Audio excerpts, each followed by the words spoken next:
Olá, boa tarde. Quarta-feira, 26 de junho de 2019. Está proibido o fornecimento de canudinhos de plástico na cidade de São Paulo. A lei sancionada pela Prefeitura começou a valer a partir de terça-feira, 25 de junho. Os estabelecimentos poderão usar apenas canudinho de papel reciclável, material comestível ou biodegradável, embalados individualmente e hermeticamente fechados. Quem descumprir a lei vai pagar a multa que poderá chegar a R$8.000. A Prefeitura tem 180 dias para regulamentar a proibição. Vamos saber agora de outros destaques da edição de hoje do Jornal da Assembleia. Comissão de Assuntos Metropolitanos e Municipais ouve o secretário de Transportes Metropolitanos do Estado de São Paulo. Deputados aprovam um projeto que trata da Lei de Diretrizes Orçamentárias para o ano de 2020. Comissão Parlamentar de Inquérito que investiga irregularidades na Fundação para o Remédio Popular ouviu o coordenador de assistência farmacêutica da Secretaria Estadual de Saúde. A partir de agora, no Jornal da Assembleia.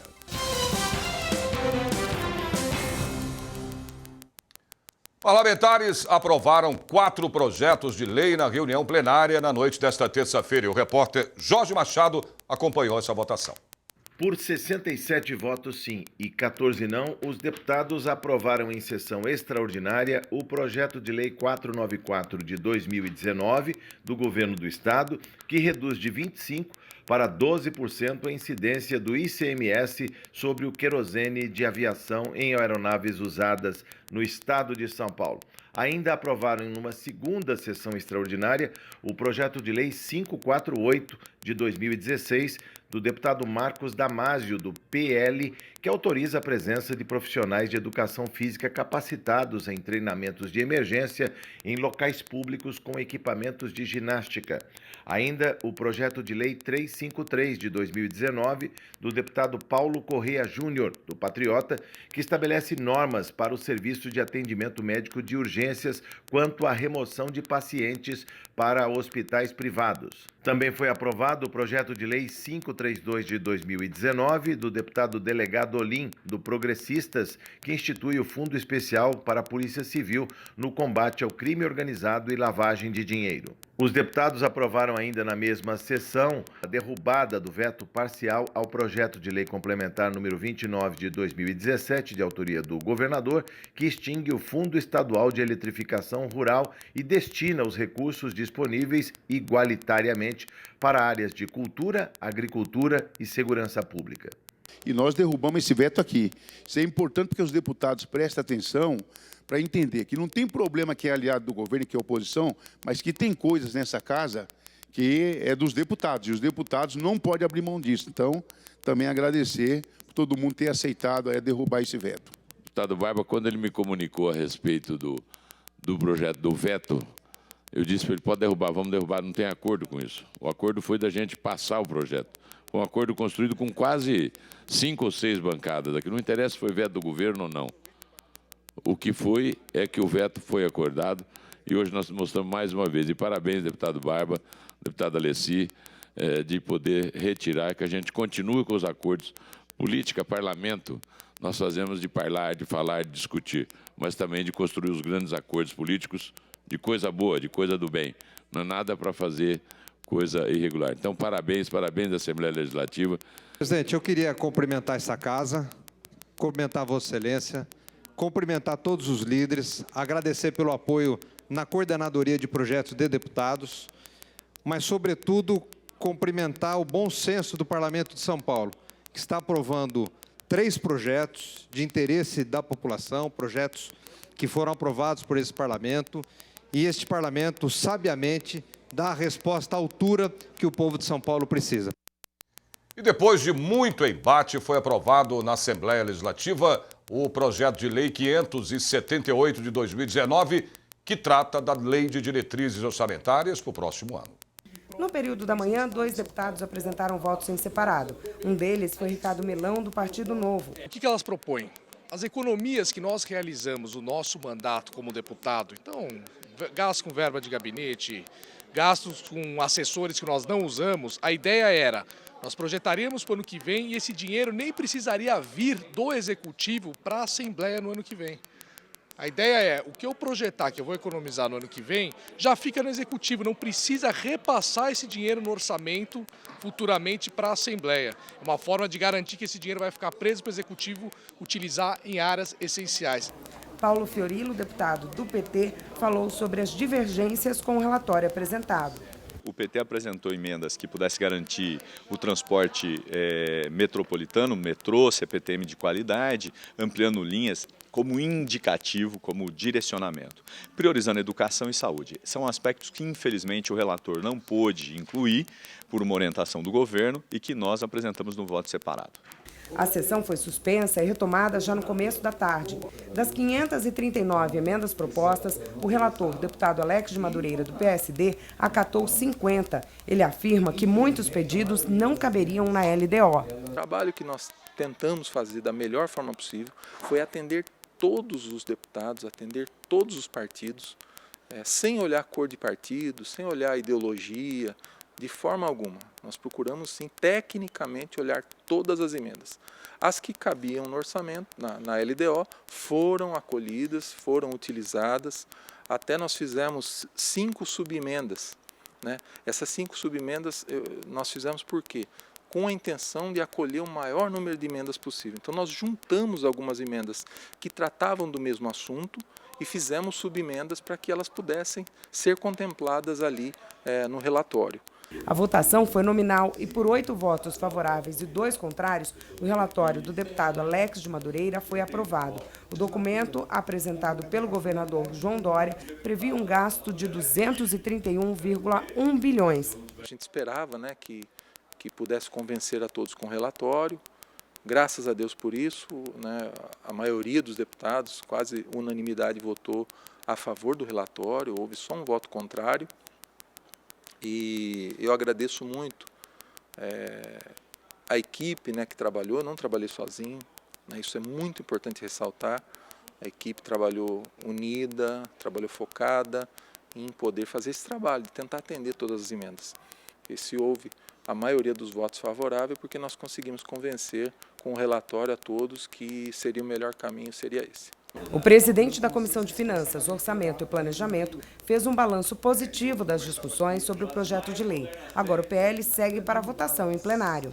Agora vamos para o plenário votar entre os 94 deputados com o voto do relator. Eu acho que será importante agora para casa nós votarmos a LDO, porque vai vir aí agora as contas do governador, vai vir o PPA, que é o Plano Plurianual, que vai vir as metas.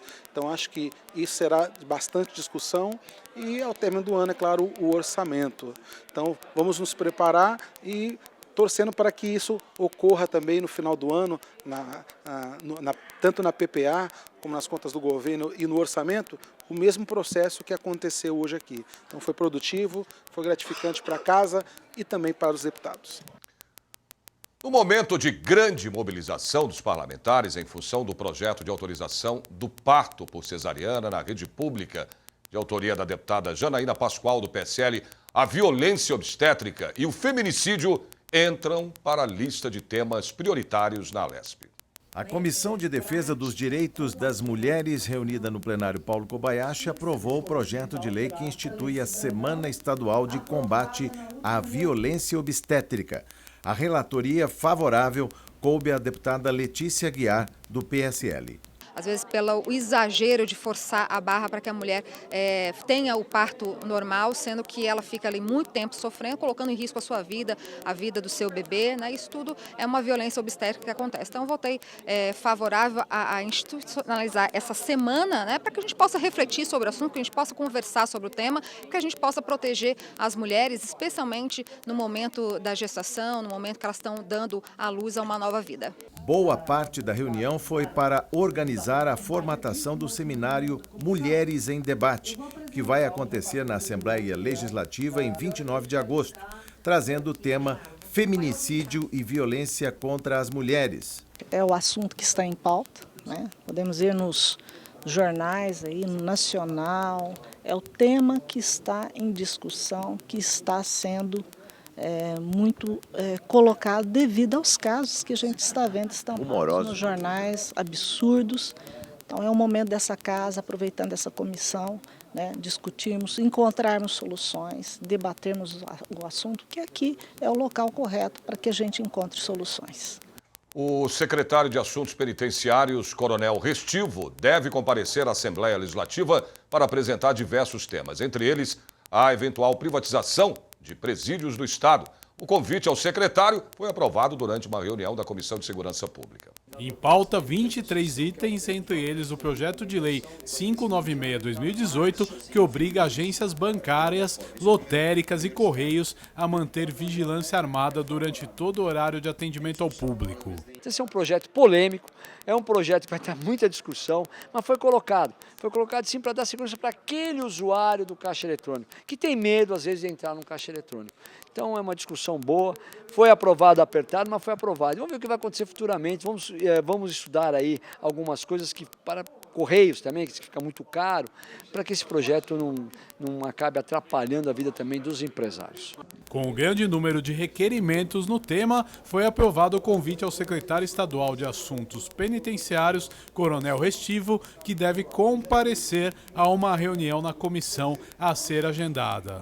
Por mais que o governador não queira colocar aqui, tem que vir para cá esse debate da privatização dos presídios, essa parceria público-privada que o governador fala em fazer. Tem estado que deu certo, tem estado que não deu certo. A gente quer entender a maneira que o governo de São Paulo vai tratar esse tema. Então, nada melhor que o secretário vir aqui. Também foi discutido na comissão o crescente número de policiais mortos no estado de São Paulo. Há uma guerra, os marginais altamente armados, né, com armas muitas vezes melhores que os próprios policiais. Nós vamos acionar a Secretaria de Segurança Pública, ir ao governador, para que o Estado dê uma resposta firme.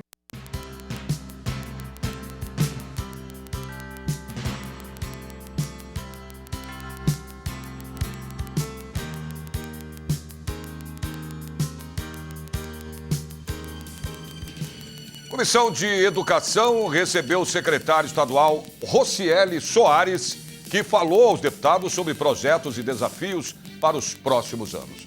Voltamos em instantes.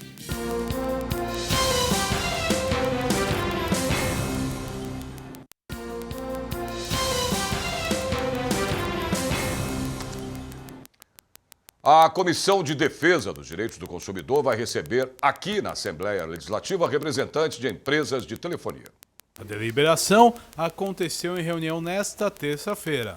Os deputados querem entender o motivo de tanta insatisfação dos consumidores com os serviços prestados pelas companhias de telefone. De acordo com o presidente da comissão, deputado Jorge Wilson, xerife do consumidor, as inúmeras reclamações da população demonstram que essas empresas estão vendendo produto que, segundo ele, não está sendo entregue. Por conta disso, os parlamentares querem cobrar a melhora da qualidade desse serviço. O diretor executivo da Fundação Procon, Fernando Capês, também deverá comparecer à reunião da comissão, que acontecerá no dia 13 de agosto. Capês trará um balanço completo de todo o trabalho desenvolvido pelo Procon no primeiro semestre desse ano. O secretário de Transportes Metropolitanos do Estado falou sobre as atividades da pasta para parlamentares da Comissão de Assuntos Metropolitanos e Municipais. A reportagem é da Silvia Garcia. A prestação começou falando sobre concessões, em especial da linha 15 Prata. A operação desta linha está nas mãos da iniciativa privada e já ampliou o horário de atendimento para a população. O consórcio vencedor foi a CCR e terá 20 anos para administrar a linha com a verba de quase 5 bilhões de reais. A linha 17 Ouro também foi tema da prestação de contas nesta tarde. O secretário confirmou a rescisão do antigo contrato e a retomada para novas negociações com uma nova empresa. Retomamos todas as estações que estavam paralisadas da linha 15, aumentamos a operação da linha 15 Prata para integral, quer dizer, hoje partimos de 11, 12 mil passageiros dia para 75 mil no dia de ontem, como apresentamos aqui. Então, quer dizer, rescindimos o contrato da linha 17 Ouro, uma obra muito evidente, muito simbólica, para que a gente esteja realizando neste momento a licitação da linha 17 Ouro, para que ela possa ser concluída e entregue nessa integração do modal do monotrilho com metrô e trem CPTM, Quer dizer, temos retornado investimentos em infraestrutura, sinalização, para que a gente consiga melhorar os serviços da CPTM e também do metrô. Apesar dos números positivos apresentados, 65 novos trens para o metrô, novas portas automáticas para entrada e saída de passageiros nas linhas 1, 2 e 3 e mais 62 estações com acessibilidade concluídas, alguns parlamentares não saíram satisfeitos. São muitas as obras que ainda estão paradas, né? Até por determinação do atual governo. Por exemplo, a linha 6 Laranja é uma das maiores obras do metrô, que liga a zona noroeste, uma das áreas mais populosas da capital. E essa obra está literalmente parada e até então o próprio secretário diz que é um calcanhar de Aquiles. Além disso, por exemplo, a linha 18, que liga ao ABC, e nós queremos esse metrô. O governador Dória prometeu o metrô ao ABC e hoje ele coloca a possibilidade de mudar esse modal. Ao final, o presidente desta comissão, o deputado Rafa Zimbaldi, questionou o secretário sobre o trem Intercidades, uma realidade que parece que vai sair do papel. De trem Intercidades na região metropolitana de Campinas é um importante investimento, né, uma nova modalidade de transporte público que nós precisamos lá. Eu disse da problemática que nós vivemos aí entre o trânsito entre os municípios da região metropolitana, então é um importante investimento. E numa outra reunião, o secretário estadual da Agricultura foi ouvido pela Comissão de Assuntos Econômicos aqui da Assembleia Legislativa. E o repórter Marcos Boemerade acompanhou tudo. Já na abertura da apresentação, números que impressionam. O secretário da Agricultura trouxe como pauta a importância do agronegócio para a economia paulista e também brasileira. O secretário foi muito enfático em reconhecer o papel e a importância de entidades do setor sucroenergético, do setor da pecuária, da suinocultura, da avicultura, de todas as áreas, o quanto são importantes, o quanto estão avançados e à frente na construção de soluções e também contribuem com o dia a dia da Secretaria. Eu tenho uma visão muito clara de que essa é uma atividade econômica. Nós vivemos num país capitalista, num Estado capitalista, que nós temos que promover a iniciativa privada. Se existe mercado para exportação de gado vivo, em países que só compram dessa maneira, ou seja, não há alternativa em vender o produto acabado, nós temos que vender e vamos dizer, conquistar esse mercado. Nesse momento, eu acho que a agricultura ela passa por um momento difícil, não há recursos para se investir na agricultura do Estado de São Paulo. Então, nós estamos tendo isso aí por parte de iniciativa privada. Então, o que nós precisamos agora é ter o conhecimento do Estado. Qual é a fatia que ele vai se envolver com recursos públicos, oriundo do Tesouro, e também o que vai ser futuro da agricultura. Projetos e metas da nova gestão também foram temas. São diversas ações e programas da Secretaria na busca por oferecer inovação, tecnologia e empreendedorismo aos produtores rurais. São pequenas propriedades, nós temos a agricultura de grande escala, mas essa grande escala ela congrega muitos produtores, né? E a partir desse mapeamento, desse endereçamento, nós poderemos então levar a cidadania para esse cidadão que mora no campo. Por exemplo, ele vai poder fazer compras pela internet, que hoje, por mais incrível que possa parecer, no século XXI, esse cidadão não pode apertar aquela tecla concluir no final, ele fica fora do sistema. Levar conectividade, digitalizar o campo, acho que essas são expectativas importantes. Além de um grande ganho de gestão que a gente está trazendo. Como acontece nos países de primeiro mundo, sejam também mantidos e cuidados para que São Paulo continue se mantendo competitivo e com produtos não só para consumo interno, mas também para consumo em outros estados e para exportação. A Comissão de Educação da Assembleia Legislativa de São Paulo recebeu o secretário estadual de Educação. Rocieli Soares falou sobre projetos e os desafios para os próximos anos. O plenário Franco Montoro estava lotado, em grande parte pelos professores da Rede Pública Estadual de Ensino de São Paulo. Mas no tempo regimental da casa, faltou quórum entre os deputados. Mesmo assim, os parlamentares decidiram ouvir o secretário estadual de Educação numa espécie de reunião informal. Distribuído para os municípios. Rocieli Soares falou durante 3 horas. Disse que o orçamento da educação para 2019 é de 18 bilhões de reais e que um dos desafios da pasta é melhorar o índice de desenvolvimento estudantil de São Paulo.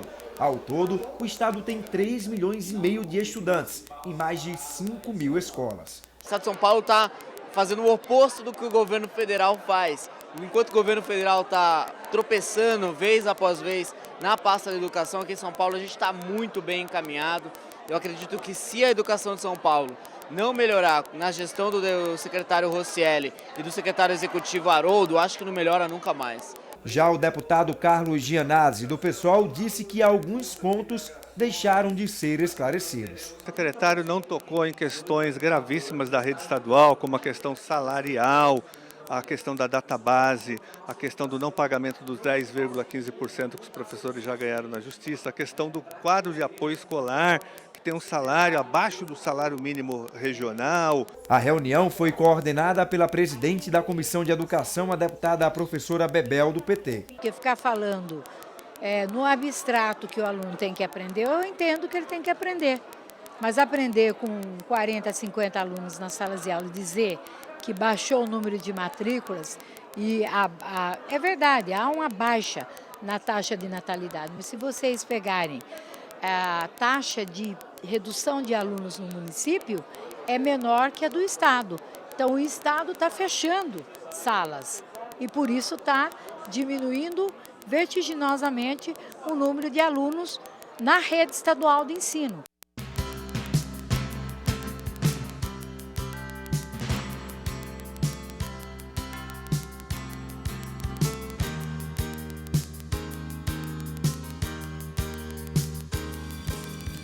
Laudo preliminar do Ministério Público aponta que não há risco de rompimento da barragem de Salto Grande, em Americana, interior de São Paulo. Você vai ver já já.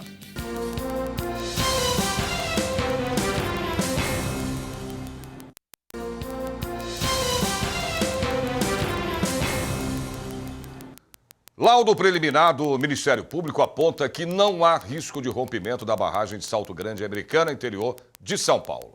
O promotor do Ministério Público de Americana foi ouvido na Comissão Parlamentar de Inquérito que apura os riscos de rompimento da represa.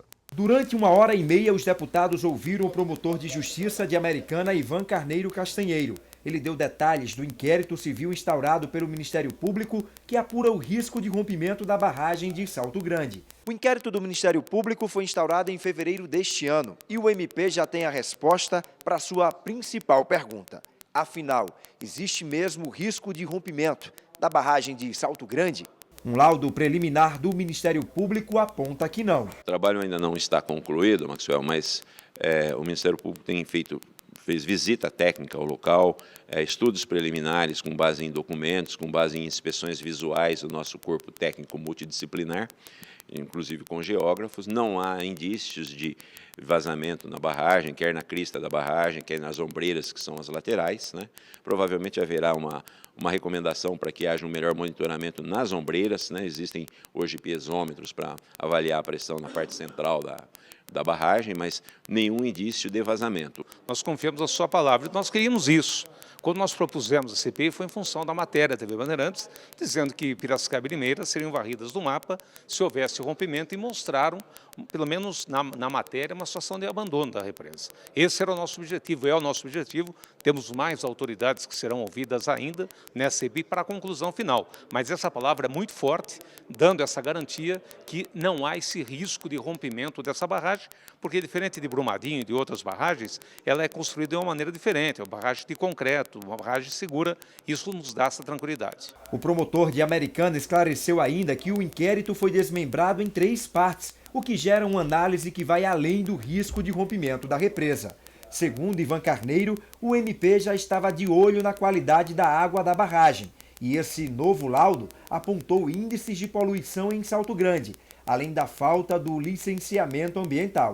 Instauramos um novo inquérito civil, eu e a colega a doutora Alexandra Facioli Martins, que atua no GAEMA de Piracicaba, buscando, então, verificar questões relativas ao licenciamento e à outorga. O licenciamento que deve ser concedido pela CETESB, que tramita já desde o final de 2015, e a outorga pelo DAE para interferência em recursos hídricos. Entendemos que essas questões, se bem equacionadas, diminuem o problema da poluição, permite uma melhor disciplina do uso do solo e até contribui também para a solução dos problemas dos riscos de rompimento, porque deverá disciplinar as vazões, né, que chegam, que são as vazões afluentes, e as vazões que saem para gerar energia, que são as vazões defluentes. Os deputados aprovaram nesta terça uma visita à barragem que vai analisar em loco a estrutura do paredão de 22 metros de Salto Grande. O relator da CPI, deputado Rafa Zimbaldi, do PSB, disse que as denúncias de poluição da represa agora serão discutidas também na Comissão de Assuntos Metropolitanos, onde ele é presidente. São 11 municípios que têm um problema aí de saneamento básico e nós possamos aí buscar no governo do estado, com os governos municipais e o Conselho da Região Metropolitana, soluções ambientais para que esse problema seja resolvido, seja sanado e a represa volte a ter um perfil turístico, logicamente que além da outorga de energia, mas um perfil turístico assim como foi no passado. A CPI da FURP, que investiga irregularidades na Fundação para o Remédio Popular, ouviu o coordenador de assistência farmacêutica da Secretaria Estadual de Saúde, responsável pela compra e distribuição de medicamentos gratuitos no estado de São Paulo.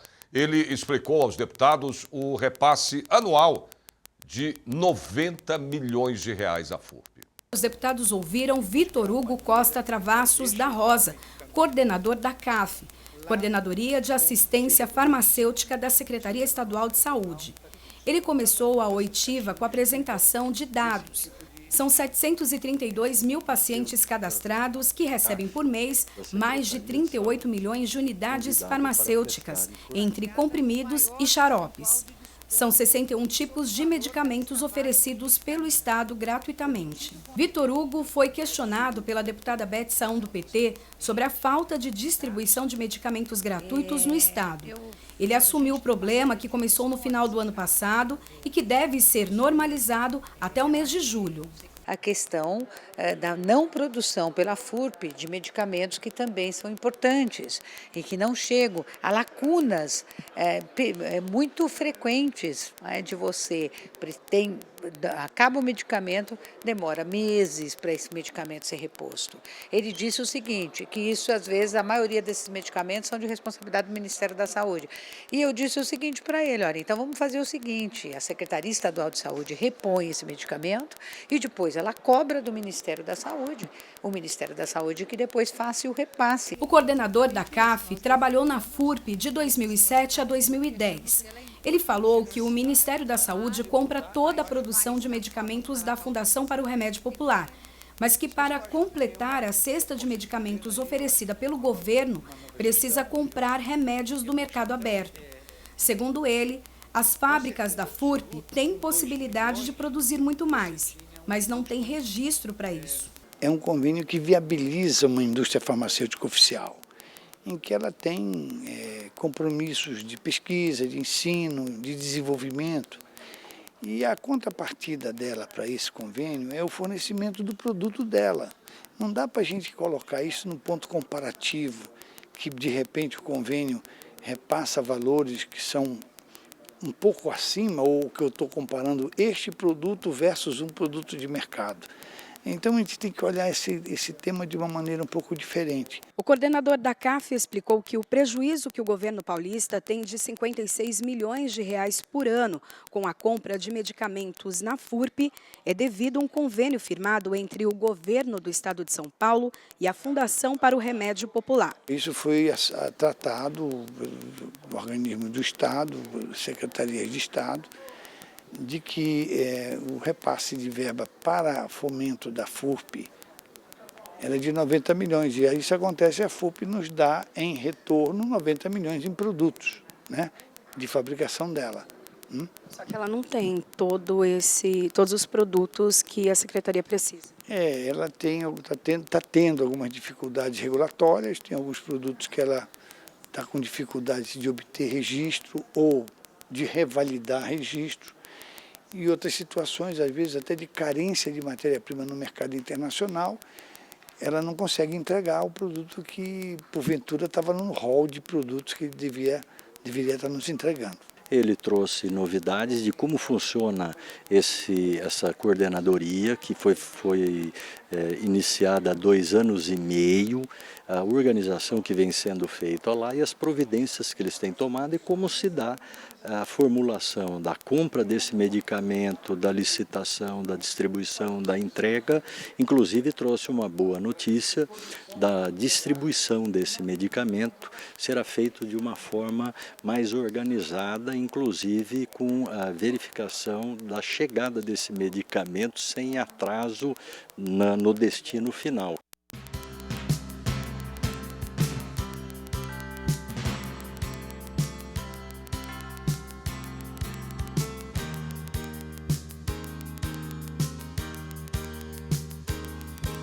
O Jornal da Assembleia desta quarta-feira termina aqui. Lembrando a você que a partir das 2h30 da tarde a TV Alesp transmite ao vivo a sessão plenária, que também você pode acompanhar através da internet, né, no nosso site, que é o al.sp.gov.br e também no YouTube. A gente se vê de novo amanhã a partir do meio-dia. Até lá e ótima tarde para você.